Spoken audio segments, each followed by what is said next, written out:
My name is Bensen Price Jones. We're here at Dash Radio with Something Dope. We're at a preview of my upcoming single, Losing My Grip. I hope y'all enjoy it.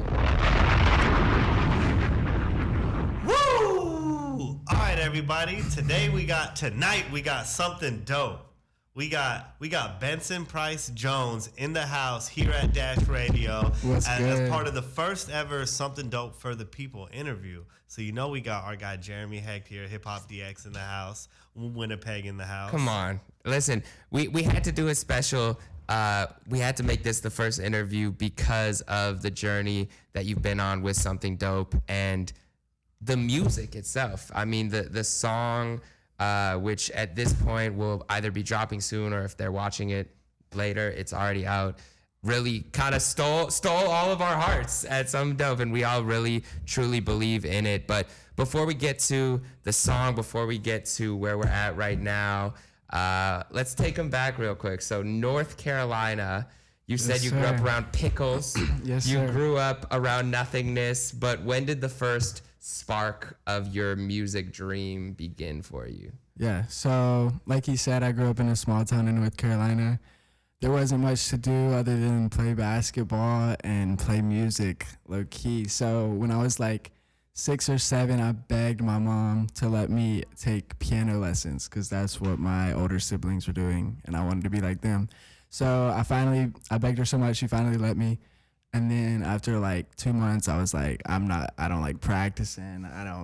We need to cancel these lessons. Tell Miss Dudley it's over, pack up shop, And so my mom actually let me quit. And so all I learned from that was like the notes on the piano, which actually is Shout out to Miss Dudley. super helpful. Shout out Miss Dudley, R.I.P. Just kidding. I don't know if she's alive. Miss Dudley, if you're alive right now, I hope that you witness this greatness and thank you for what you've contributed. If you're not alive, thank you. She's still witnessing Our condolences to the whole Dudley family. To the whole family. Was she old when you had her as a teacher? She was very old. Okay, so yeah, she's probably. I think chances are she's not with us any longer, but she's with us tonight. There we go. In spirit. There we go. Like, all right. Damn, you're real confident she's dead. He is very confident that she died. She must have been like 98. God damn. When it was a tough. It was tough for her. She was teaching you Mozart and shit, huh? You guys were doing Yes, that was the man. problem because like I wanted to learn songs that I wanted to play that I listened to, and like we were learning like Twinkle Twinkle Little Star and stuff. And who were you listening to at the time? Who were those artists? I was 7, so I would say like my favorite rapper at the time was probably like T.I. I was a big T.I. guy as a kid. Paper Trail was like my favorite album. No matter what. I like John Mayer a lot. And then so like I started playing guitar. I'd like learned from like YouTube videos how to play guitar a little bit, and that was when I actually started playing songs that I liked. So like I would play John Mayer or like Frank Ocean or I don't know, just any song that I wanted to play. I would look it up and figure out the chords to it, and like I would post the videos on Instagram because like I thought that it would help me pull girls, honestly. It did work, yeah. So I'd post these little like 15-second clips, of me just playing acoustic covers of the songs that I liked.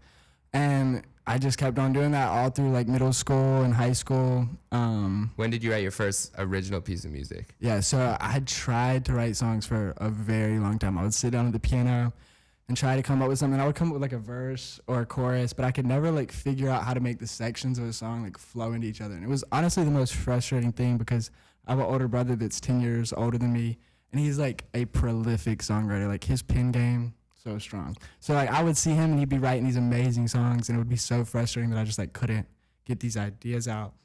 And finally, when I was like 16, I when I was 16, I was asked to be part of this thing called Cinematic Pop, and it's this big kind of like YouTube cover group that does like orchestral covers of popular songs.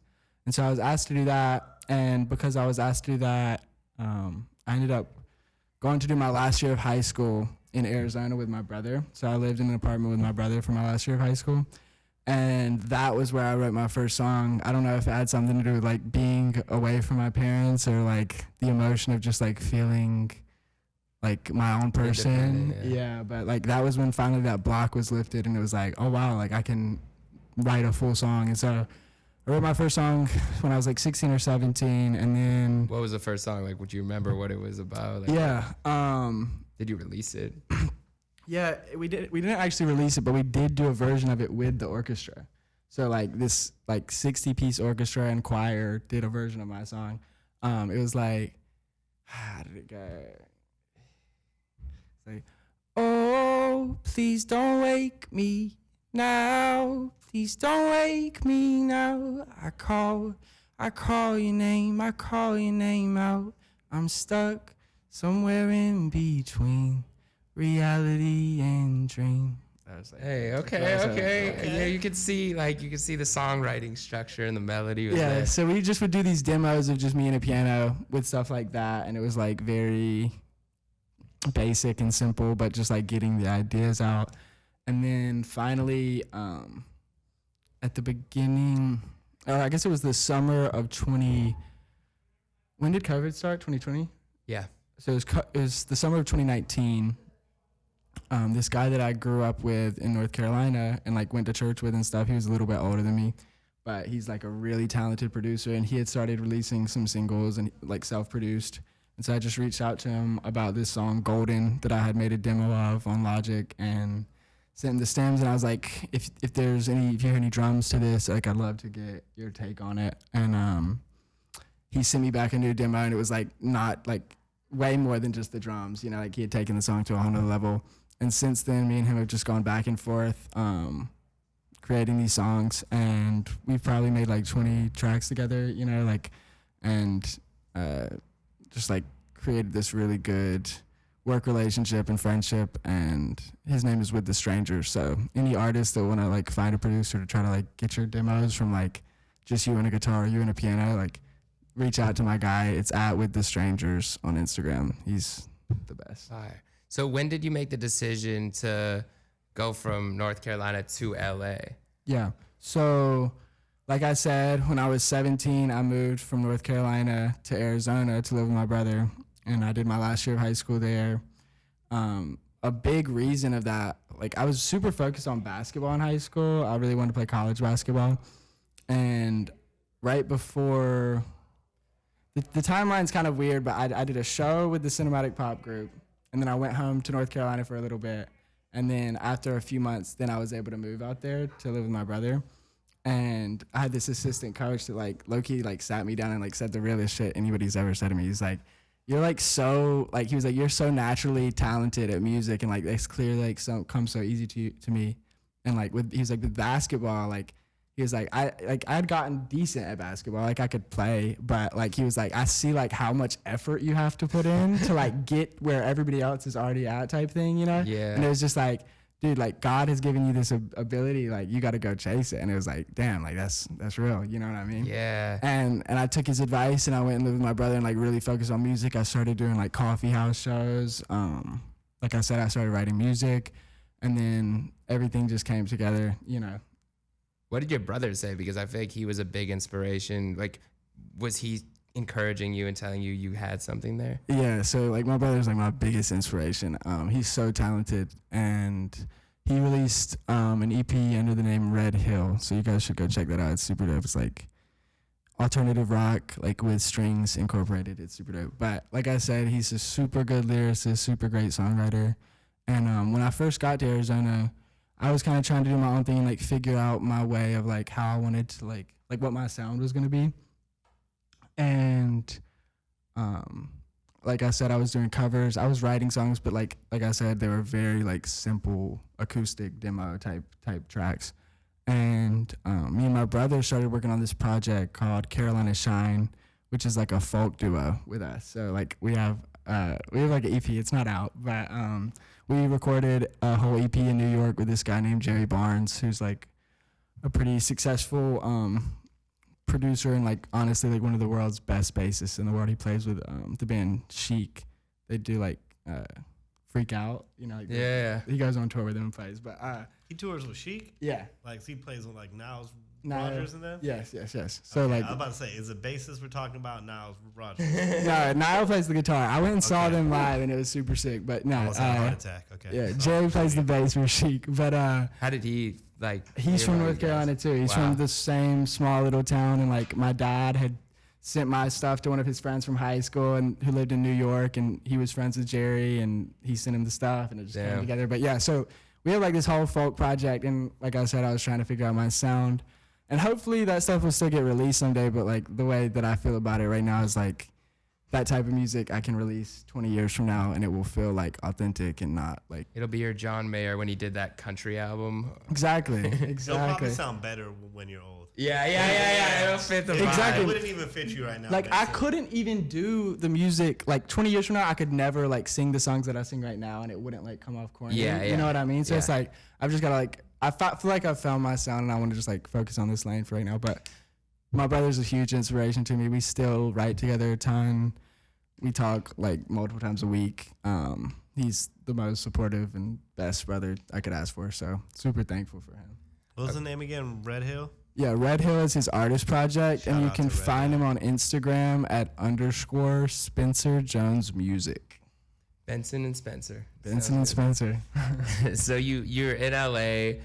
You're kind of you're finding yourself. You're finding your sound. When do you first start to experiment with like going to open mics, and then how did you hear about Something Dope in the first place? Yeah, so honestly, like I tried to hit the ground running when I got out here. Like that kind of felt like the purpose is just like, for example, with my brother, I'd seen him like try to navigate the music industry and come up on his own, and like we're from a small town in North Carolina and don't have like any industry connections really, and so just seeing like trial and error with him and like learning what works and what doesn't, I saw that there was like kind of this mentality that like you had to know people to be successful in music, which I think is like true, but I kind of took that mentality and said like, why can't I like go to LA and make the connections for myself and like meet the people that I need to meet to. Because did you know anyone out here when you moved? I knew one person, a kid that I met on a cruise when I was 13.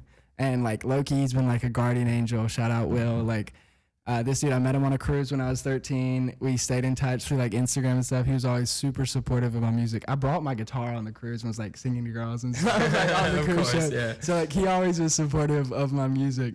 And then he started DJing and stuff. And he's a part of this really successful EDM duo called Sunday Scaries, and they actually like remix one of my songs. It's like my best performing song on Spotify. So, Fire, yeah. they've just been such a blessing, and I live with him. Like we have a house with a bunch of roommates, and the one person that I knew came up really. It was fast. good, good person to know. Yeah. So then you're making music with them at the crib. You're going to different places, and then what's the next thing that happens? Yeah, so I kind of did not answer your question at all. I got on track. So when I moved to LA, like I said, I hit the ground running. I was trying to go to every single event I possibly could, and I ended up at this event thrown by a company called Breaking Sound out here. It was like a networking mixer, and they had a couple artists performing. And like I was sitting at the bar, and then like the guy beside me, I can't remember if he said something to me or not, but it was Jordan. And I like start talking to him. He's telling me like where he's from and how long he's been out here. And I asked him what he does. He's like, I throw events. And I was like, oh, that's dope. Like what type of stuff do you do? And I'd actually seen Something Dope on Instagram multiple times. Thought it looked super like well like curated and like put together and everything. And so when he said that he runs Something Dope, I was like, oh, like this is the guy, you know, like I need to talk to this man. I was like, I wanted to pull up, but I didn't know like how everything works, and like I didn't want to pull up by myself. And he's like, next time pull up, I promise you'll have a good time. You know what I mean? Yeah. So I go and I get there, I see Jordan, he daps me up, super welcoming, super good vibes from everybody. You know, everybody's always so supportive at Something Dope. And like I literally think maybe 4 people got called, and then I got called like right when I got there, like first time, which is super rare. Some people come like 5 or 6 times and don't get called. And I performed a song, and Jordan thought it was whack. Because I use the auto tune. I use the auto tune live, and Jordan thought it was right. Okay, so listen, I'm gonna spill a little bit of beans here on that moment, okay? Because we don't do this, but this is the only time Jordan's ever done this, and I was so surprised, and I like didn't know how to react. So he comes up to me. This is like middle of the show, and he goes, "Yo, we gotta get somebody on stage."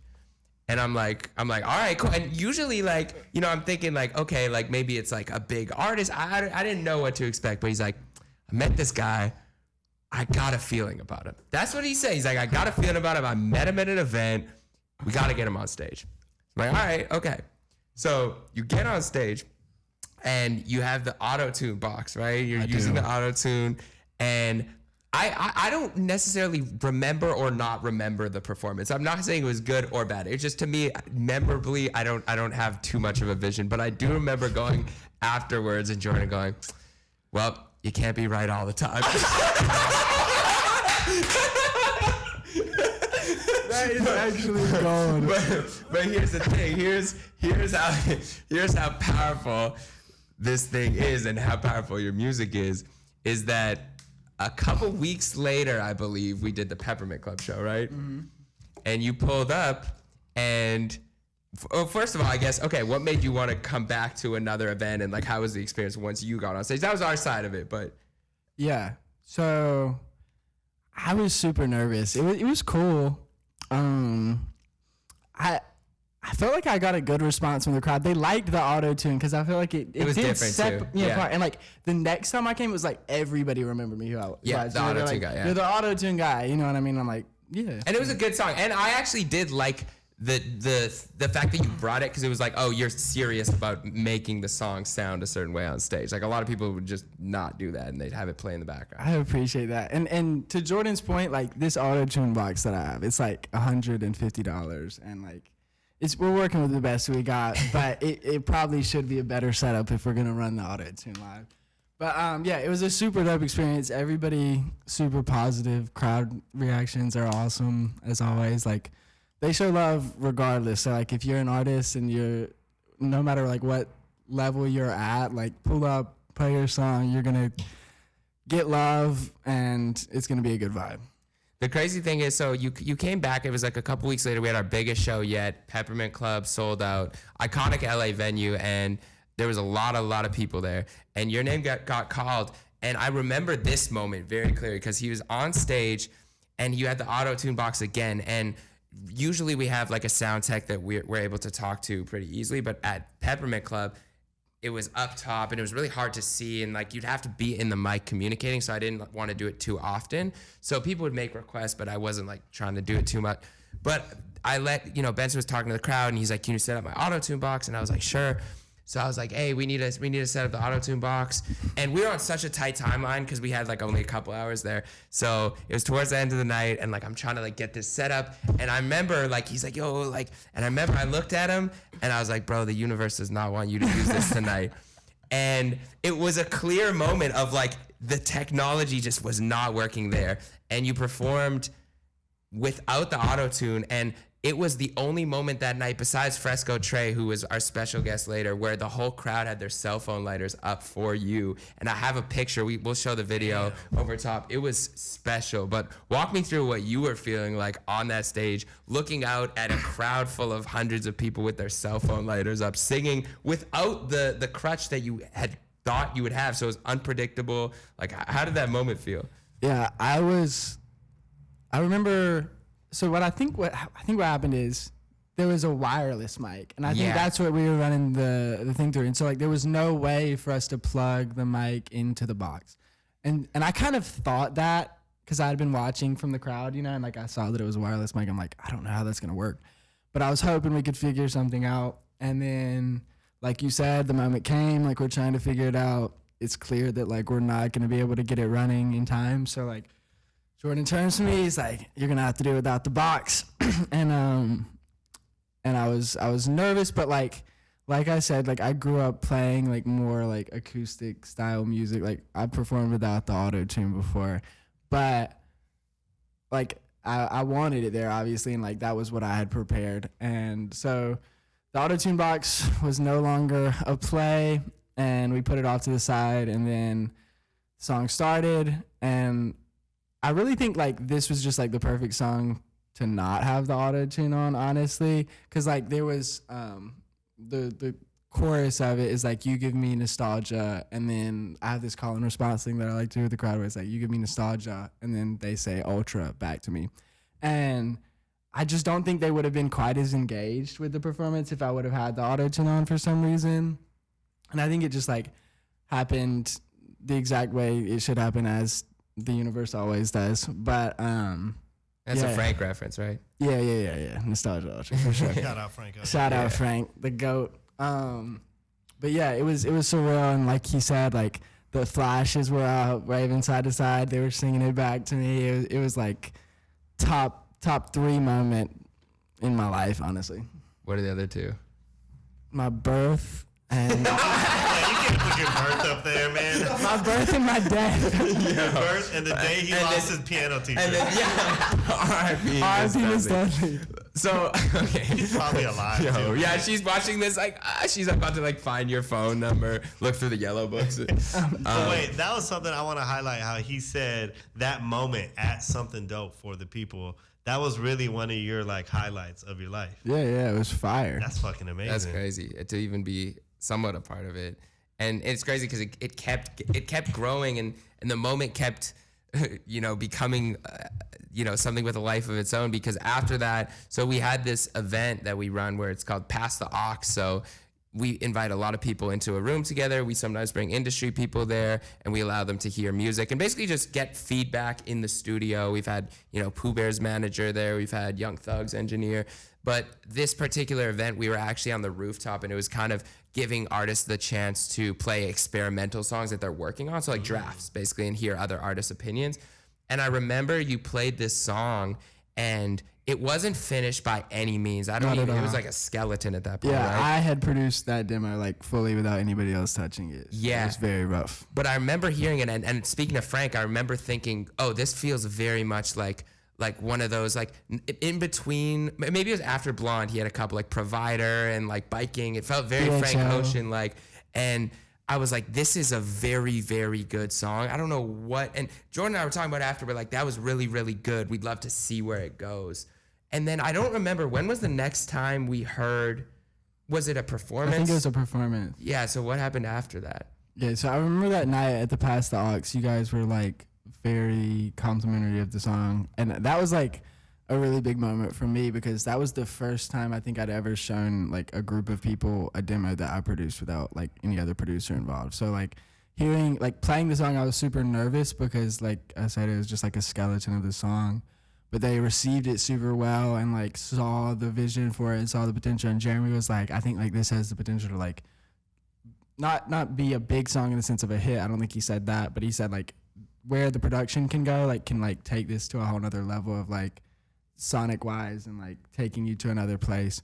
And so I took note of that obviously and like brought those notes to my producer. I'm sure there were other notes from the rest of like the Pass the Aux people. And I'm sure like I took some of those notes back to my producer.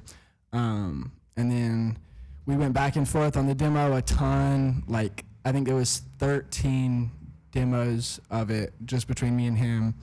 And then we landed on the 11th one, the 11th demo out of 13. And so you went back a couple. We went back a couple. And then I performed it at Something Dope a few weeks later. And it went well, and the song was on another level production-wise, but it still really wasn't like, in my opinion, where it needed to be, or in our opinion, where it needed to be. So we were still kind of trying to figure out what we could do to take it to the level that it needed to be at. And the crazy thing, before you did anything else, I think to acknowledge how crazy some of these moments are. We're at the show, and like I said, that first time he got there, that was the only time it was like, all right, put him on, we put him on. Every other time, it's really, we go by this raffle system. So there was, it was the end of the night, and it was the last raffle. And I said, should we do one more? I was like, should we do one more? And obviously the crowd was like, yeah, but specifically Benson's like, I literally think I said, you said, draw one more. Like, and I was like, okay, should we do one more? And the crowd's like, yeah. And then he looked me dead in the eye and said, can you please just pick me, Jeremy? And I was like, why are you putting me, first of all, why are you putting me on the spot like this? No, I can't, and I don't know. I'm like, I'll do what I can. I'll do a little magic here. I promise you, pick his name. No way. No, I promise. No, this was rigged. I swear to Miss Dudley, it wasn't even picked his name. This was a rigged election. No way. It wasn't even Jeremy that picked the name. No, it was a fan. He gave the box to him, and like the guy didn't know who I was. He pulls it out. He reads Bensen Price Jones. Like right after I had said like pick me. I thought the guy was fucking with me. Yeah, that's what happened. He thought he knew me. Yeah. And like was just saying like, that. No He's way. like, let me see that ticket. It's like Benson Price Jones. He's like, there's no way. There's no way. Wow. I was like, the universe I believe it then. wants this song to be heard. And I remember you got on stage that day. It was the last performance of the night. They turned the lights on me. Mid-song. But it goes to show you, it doesn't matter if you're giving your all, if the music is there, it's what comes from your performance. Because I remember after that, I was like, yo, I need you to send me that. It was stuck in my head all day. We're driving to Vegas. the next day, and this song I just keep singing, losing my grip, I want you near. And like, I had it in my head, and I was like, please I need this song. And like, I don't know which version you sent me, what demo but it was there, and we played it like 4 or 5 times in a row in the car. Yeah, Michelle texted me or DM'd me from like that drive, and it's like, Jeremy and Jordan have listened to your song 5 times in a row. It's like, send help. No. So from there, the song when do you decide it's like finished or that the demo version, at least at that point, before any outside help comes, that it's done? I really think there was like a lot of hesitancy with me, even like feeling like it was done for some reason. I really liked it. I was getting a ton of good feedback from you guys, from everybody that had heard it. But like, there was something about the sonics, about where it was sitting with me, that I just like didn't feel like it was like up to the quality it needed to be. And then I think I was getting to the point where I was about to release it, just because like my mentality was like, this is as good as I can get it right now. Like, worst comes to worst, we can always remix it like years from now, and it'll get up to the quality that I want it to be. And then I'd submitted to be part of another Pass the Aux event and got accepted, and it was at Pooh Bear's studio. And do you want to like talk about the event? Yeah, so that was when we were like, okay, we really, really believe in this song, and we want it to be heard by ears. Like, we trust our ears enough, but we didn't know what to do with the song. Like, we want to help, but I don't know what to do with the song musically after that. So we happened to have, Jordan had talked to, it was Young Thug's engineer, Baines, and Shout out to Baines. Great dude. And Tizio, who's multi-platinum sound engineer, has worked with Jack Harlow, Lil Nas X, countless others. I think he's won Grammys, right, or Grammy nominated. Successful guy, very like top of the industry, and he volunteered his time to just come hear people's songs and get feedback. And that was all that was, agreed upon. It wasn't like he said there was a prize or his favorite song he was going to do anything with. He was really just like generous enough as a good dude to share his time with the artists in the studio who'd play their song. So everyone gets to play one song, and I remember I was so mad I didn't get to be in the studio for it, because I wanted to see the reaction. But you played the song, and what was the initial reaction from Tizio? Yeah, before we say that, I want to like take you through like where I'm at, because I get to this event and I just thought it was like the same thing that I had been to, where it was just me and like a bunch of artists. Because the last time I don't think you even got in the studio to play for anyone. Yeah, it was just the artists, it was right? just people up top, like different artists playing demos for each other, getting feedback from each other, and then you guys were up there. And that's what I thought it was. And I was super excited that you guys had me back. But then I get there and we go up to the roof, and Jeremy's like, yeah, we got Young Thug's mixer and Lil Nas X's mixer downstairs. They're going to listen to the songs. And I'm like instantly I'm like freaking out. Like, this is like. I remember you wearing a Red Wings jersey still. I remember the night. Yeah, like it was one of those moments where like instantly when you told me that, like, that's like a once in a lifetime chance. You know what I mean? And it just like, it felt like the stars had aligned, because like, this is my favorite song that I've ever made, and it had just like really gotten basically finished, you know, and it was like I get a chance to show it to these guys that like once again, I'm from Mount Olive, North Carolina. Like we don't make it this far, you know what I mean? Like just being in that room was like an opportunity that I had never had before, you know, and so that was super sick. And then we finally, I think I got sent down with like the first group of artists to the studio to listen to the song, and I just like walked in first and like sat furthest to the far wall, which I didn't realize put me like as the first person that was playing a song for these guys. So we get in there, I sit down. Set the bar high. They hadn't heard a song for anyone. Yeah, literally like cold open. They introduce themselves. I get up, they pass me the aux, no pun intended. And then like I gave like a little story about how the song came about and played the song for them. And what was that story? Because I didn't even get to hear it in the room. What is the story about? Yeah, so I moved to California in like July, August, and when I first got out here, like I said, I knew one person. I had just gotten out of a 2.5-year relationship. I didn't really have like a steady job at all. I was smoking way too much weed, and I was just like super, super depressed. Easily the most depressed I've ever been. Like some days didn't even like want to get out of the bed. And I was just in my home studio. I think it was like in the morning, one morning, and I had just like gotten out of bed and went straight to the studio.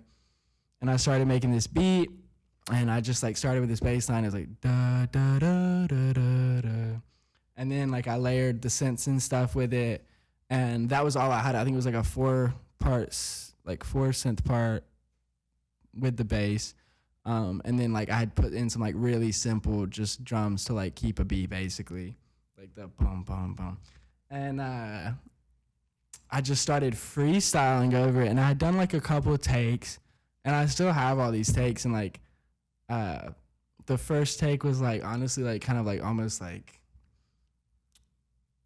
like Christian music, kind of a little bit. Like it was very me like pouring my like soul out, but it wasn't it, you know. So I just like decided to start over, and then the next take wasn't it again, and I was so sad. And I just like remember so vividly, like I'm just sitting in my studio by myself, and I just started crying in the studio by myself. And for some reason in that moment, I was like, let me just record. And so like I pressed record, I stood up, like tears like streaming down my face, and the words just flowed out of me is, losing my grip, I want you near me, I miss your voice and I miss your family. I feel so lonely here in California. I wish I could have you here, wish I could hold you. And like I have that whole take, and it's like I'm crying, you can't really like understand what I'm saying, but like that just came out like just like that. That's the first verse. And a whole nother level of sad boy music, because that's what I was like, this is sad boy music, I can feel it, but it's so genuine. And that literally, you had the tears in the literally like, and at the very end of the song there's like a sample that comes in and says like, I wish I could have you here, wish I could hold you, and it's actually the take of me crying. Oh, that's what. Oh, yeah. Wow, I'm about to cry right now. Wow, that take, the raw take at the end, that was from the first time. Wow. Yeah, so that was the story. And like low-key, I didn't set it up that long, but I did a pretty good job of like expressing where the song came from, and I think I like set it up well to the point where they could like get in my headspace. And like any artist that's in California has been in that exact same spot. You know, like anybody that's moved out here, like it's tough at the beginning. It's a lonely city if you don't know anybody out here. Exactly, and like it's just the times are gonna be tough sometimes. So I felt like everybody in the room related, and like you could just kind of feel the energy in the room. But I was still nervous. I was like, because like it's one of those songs like you can't like, the beat is kind of like one of those where you're like trying to find. Yeah, you're not bopping your head. Yeah, it's like you can't know what someone's thinking either. Exactly. And so like I'm looking into them, and they're kind of like, they look like they're kind of feeling it. But I like I said, this is the first song of the night, so like I didn't know how nice they were gonna be, how like rude they were gonna be, like how brutally honest. And so the song finishes, and I think everybody in the room clapped maybe or something like that. And then they just went one by one critiquing the song, and they were super complimentary of it. And they had some notes, obviously, especially like on the mix and stuff. But for the most part, it was like super, super positive feedback. And and I think Tizio said something like, you know, like this has the potential to be a really big song, and coming from him, that means the world. Because like, I don't know if people that aren't in the music industry like understand like the process of everything, but like engineers, they're like the people that the artists trust. Like the artists trust the engineers' ears more than they trust their own to like get everything exactly how it needs to be. So like to have Tizio, who's like, you could arguably say he's the biggest mixer in the world. Like he's had 3 number ones in the past like 9 months. He like, knows what a big song is. Exactly. So like him saying that was just like, holy shit, like he really just said that. And then he gave some like more like critiques, and afterwards, you know, I just told him thank you. That means the world to me hearing that coming from you guys.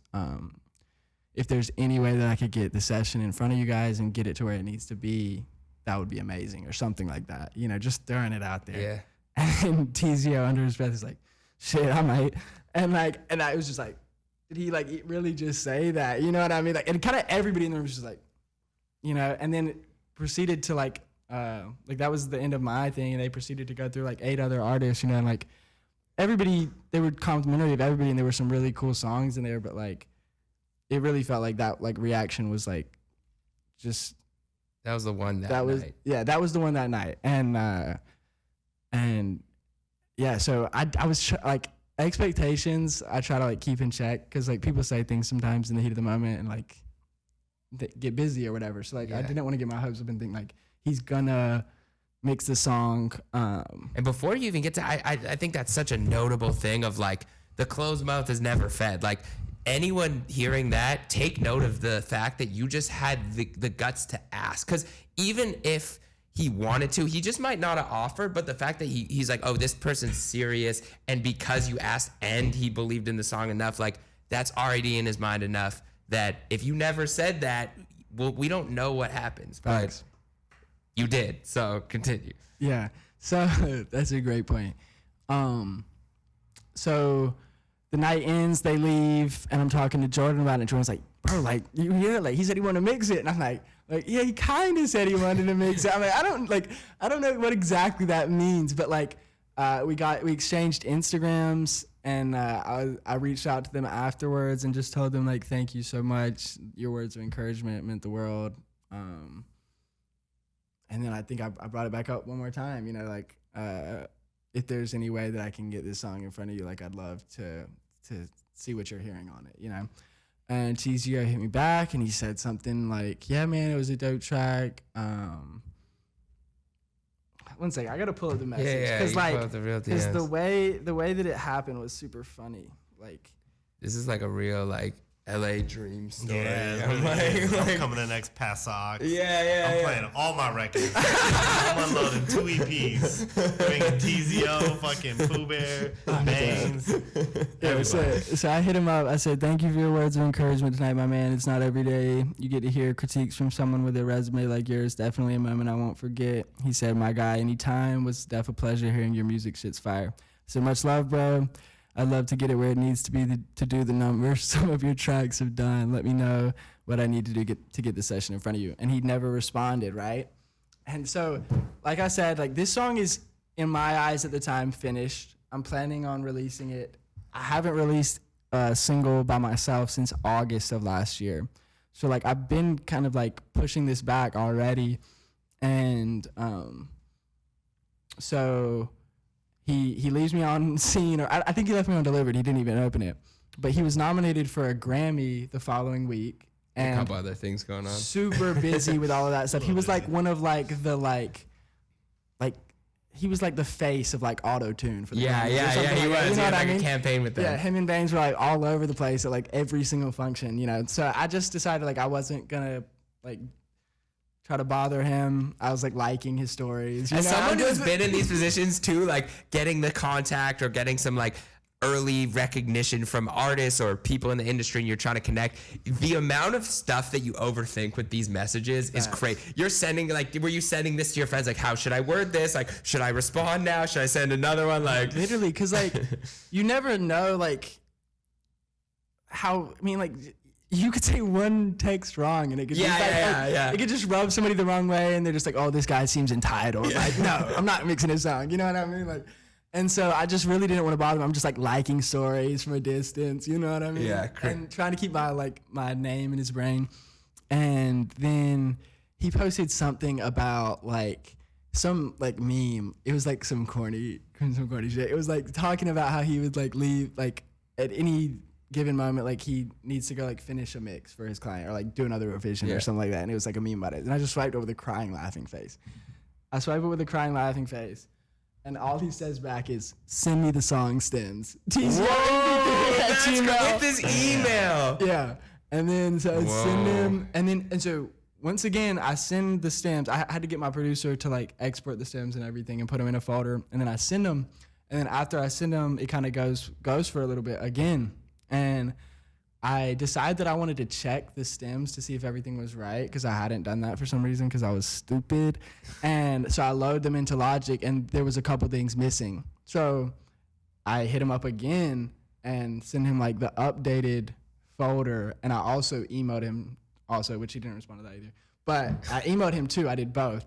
And he hit me back. He's like, dope, I'm going to work on this week. He sent me his number. He's like, we can talk. It'll be easier to talk through this. You know what I mean? Like, and then we made it happen. Like within like 3 days, like the song was done basically. Like I think we went back and forth like 2 or 3 times, and then that was that. Whoa. But for the free, bro. For the free. That's love. That's love. Shout out Tizio. Shout out to Tizio, legend. And off just like the swipe up, crying, laughing face. There's gonna be so many guys out there. It's like all it takes is just one swipe up, and they'll see my messages from before. I'm about to drop an emoji on every Tizio post. It's about to be, oh Tizio, you fucked up. Yo, what was your reaction when you first got that first mix back from him? Because that must be surreal. Oh, it took it to like a whole nother level. And like, not only did he mix it, he added some really dope like over. There's percussion, or there's new percussion added to it, and then he added some really dope chords that weren't in there before on the second chorus.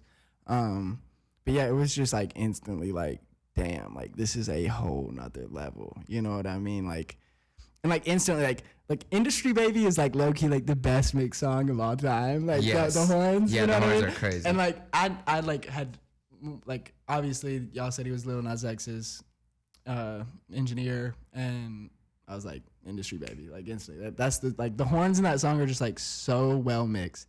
And so like right when I got his mix of Liz and Record, it was like, there's that Industry Baby. Yeah. You know what I mean? Like I felt like an Industry Baby.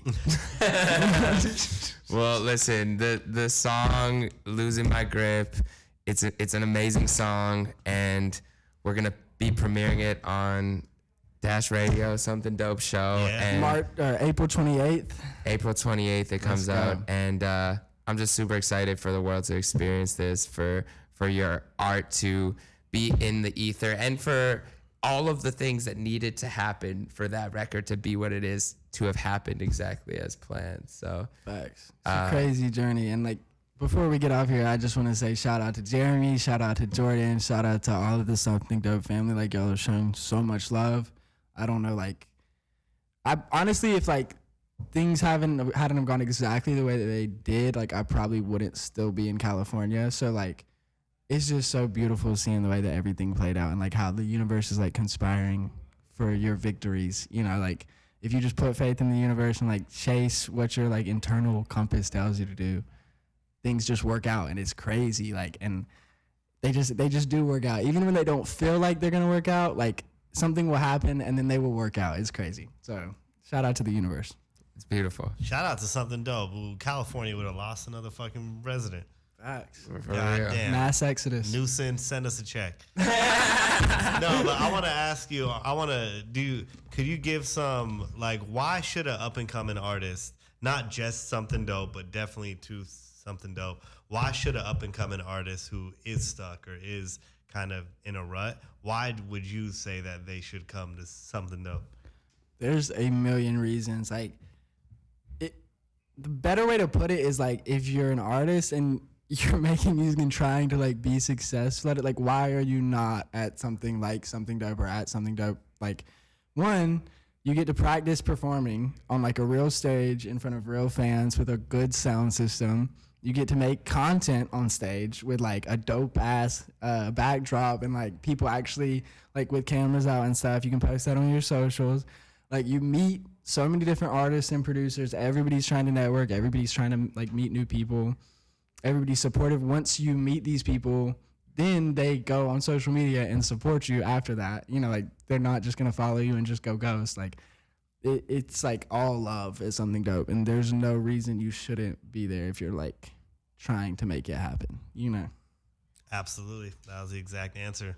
I'm glad he didn't give us a million reasons. Yeah. That reason would have died. But no, he's absolutely right. There's definitely a million reasons. I've even brought people to just come. I've brought people who have left, didn't perform, and were just inspired. Who were like, yo, I'm going to go to the studio. Like my creative juices are just flowing. So this story is absolutely crazy. That's fucking nuts. Dude, it really is inspiring, and, you know, thankful that you shared that song with us that night and that you continue to be back on stage. But I think this is, you know, for your own purposes, but for inspirational purposes only as well. Where are you 5 years from now when you're looking back on this footage? 5 years from now. Hopefully,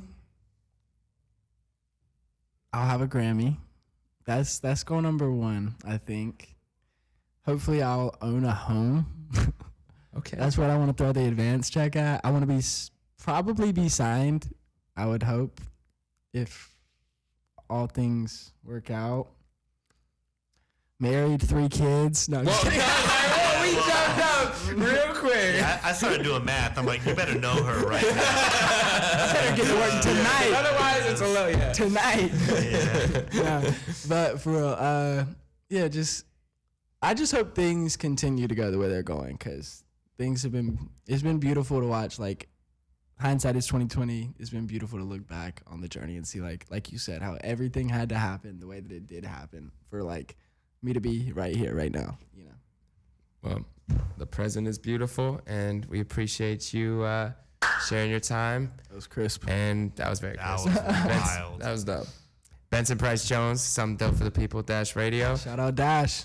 I think we got to listen to the song now. Yeah, I think we got to get into it. Something dope, Dash Radio. This is the exclusive official premiere of Bensen Price Jones. Losing my grip. Let's get into it. Losing my grip. Losing my grip.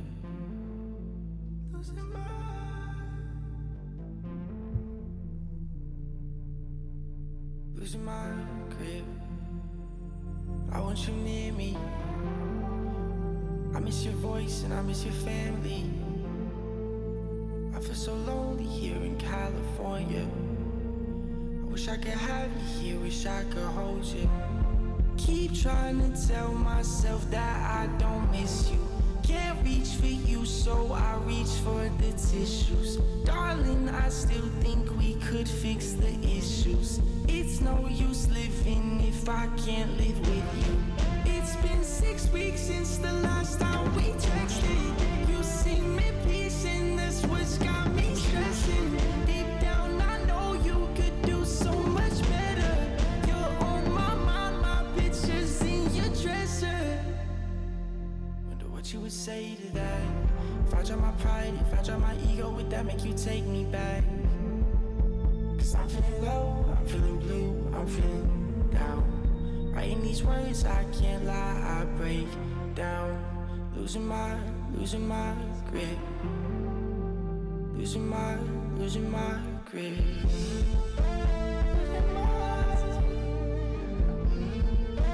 Wish I could have you here, wish I could hold you. Keep trying to tell myself that I don't miss you. Can't reach for you, so I reach for the tissues. Darling, I still think we could fix the issues. It's no use living if I can't live with you. It's been 6 weeks since the last time we texted. You seem at peace and that's what's got me stressing.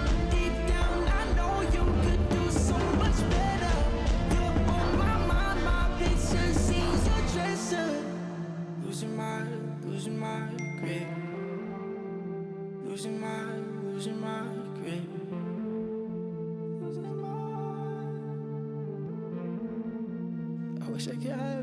wish I could hold you.